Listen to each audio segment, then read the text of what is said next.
Монголд хөл бөмбөгийн спорт хэрэггүй болсноо.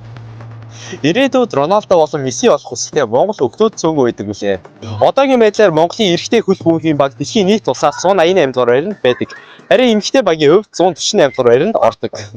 Монголын хөл бөмбөгийн холбоо 1961 онд байгуулагдсан ба 1998 оноос эхлэн FIFA-д нисэн орчээ. Харин хамгийн өндөр үнэлгээтэй байсан үе бол 2011 онд 160 дугаар байранд орсон ба 2015 онд хамгийн доогуур түвшинд буюу 205 дугаар байранд орсон байдаг. Монголын шигшээ багийн хамгийн том улс нь 2018 онд хойд Марины арлуудыг 9-1 харьцаатай ялжээ. Монгол улсын хөл бөмбөг бусад улсынхтай харьцуулахад хөгжлийн ялгаа стандартын талбайг гэрэлтүүлэг, мэрэгчлийн дасгалжуулагч хомс байдгийн муу эдгийн нэгэн жишээ үлээ. Ихэнх хүүхдүүд багтаа би ирээдүйд мундаг хөл бөмбөгч болох гэж хэлдэг.